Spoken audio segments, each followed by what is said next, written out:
अपने पड़ोसी मुल्कों के विवादित हिस्सों को अपना हिस्सा दिखाने के लिए दुनिया भर में चीन कुख्यात है। कई ऐसे देश हैं जिन पर चीन अपना हिस्सा दिखाता आया है। पहले तिब्बत, फिर हांगकांग और फिर नेपाल के कई हिस्सों को चीन ने अपने हिस्से में दिखाया।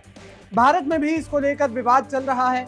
चीन ने अपने नए नक्शे में अरुणाचल प्रदेश के कुछ हिस्सों को चीन का हिस्सा दिखाया था, लेकिन सीमाओं के अंधे विस्तारीकरण की जिद में चीन अब रूस से भी उलझ गया है। चीन ने अपने नए नक्शे में विवादित बोल्शोय उस्सूरिस्की द्वीप को शामिल कर लिया है, जो चीन और रूस के उत्तर पूर्वी सीमा पर स्थित है।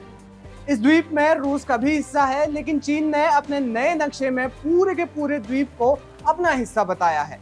हालांकि इस द्वीप के विवाद को लेकर दोनों देशों के बीच समझौता हो चुका था, लेकिन फिर भी चीन ने नए मैप में द्वीप को अपना हिस्सा दिखा दिया है।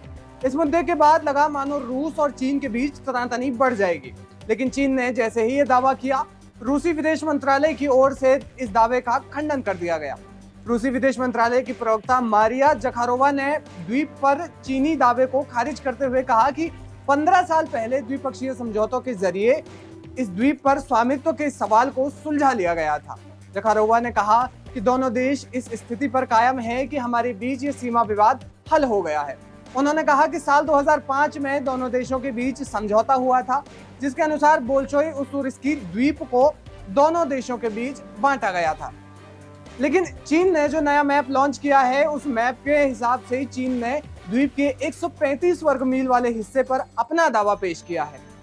अब विदेश मंत्रालय की ओर से जारी बयान में कहा गया कि 15 साल पहले इस विवाद को सुलझा लिया गया है, लेकिन दूसरी ओर चीन ने नया मैप हाल ही में जारी किया। इस मामले में भारत की ओर से भी बयान जारी किया गया। भारत के पूर्व विदेश सचिव कमल सिब्बल ने ट्वीट कर कहा कि यह कोई मामूली गलती नहीं है, क्योंकि चीन का ये नक्शा उसके संप्रभुता और दावों के नए क्षेत्रों में विस्तार करता है, जो अब 10 डैश लाइन तक जाता है। उन्होंने एक्स पर ट्वीट कर लिखा, क्या रूस के साथ गलती सुधारने के लिए चीन नया मैप जारी करेगा? क्या उसने आधिकारिक तौर पर गलती स्वीकार कर ली है?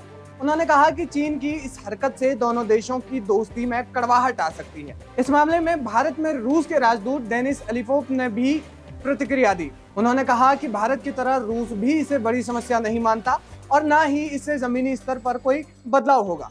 आपको बता दें कि ये मुद्दा कोई नया मुद्दा नहीं है। 1969 में आमूर और उसरी नदी के तट पर सोवियत संघ और चीन के बीच एक युद्ध भी हो चुका है। इस युद्ध में यूएसएसआर ने चीन को परमाणु हमले तक की धमकी दे डाली थी। इस युद्ध के बाद चीन को अपने कदम पीछे खींचने पड़े थे। 2004 में दोनों देशों के बीच हुए समझौते और सेंट्रल एशिया के कई द्वीपों को रूस ने चीन को सौंप दिया था। बता दें कि बोल्शोय उस्सूरिस्की द्वीप चीन और रूस के बीच दुश्मनी की एक बड़ी वजह रहा है। इस द्वीप के मसले पर 4 दशकों की लंबी बातचीत के बाद दोनों देशों ने साल 2004 में इस मामले को लेकर समझौता किया था। जानकारी के लिए बता दें कि रूस और चीन के बीच जो प्रगाढ़ दोस्ती हम अब देख रहे हैं, उस दोस्ती की शुरुआत उतनी ही गहरी दुश्मनी से हुई है। दशकों तक दोनों देशों के बीच तमाम वैचारिक मतभेद, मनमुटाव, सुलह और सशस्त्र टकराव का एक दौर रहा है। तब जाकर ये लंबा रास्ता तय करते हुए ये दोस्ती के इस रास्ते पर पहुंचे हैं। हालांकि चीन ने जो हरकत की है, उससे रूस पहले ही साफ कर चुका है कि इससे कोई बड़ा अंतर नहीं पड़ता। इस खबर पर क्या है आपकी राय? हमें कमेंट बॉक्स में जाकर जरूर बताएं। वीके न्यूज, राष्ट्र के नाम।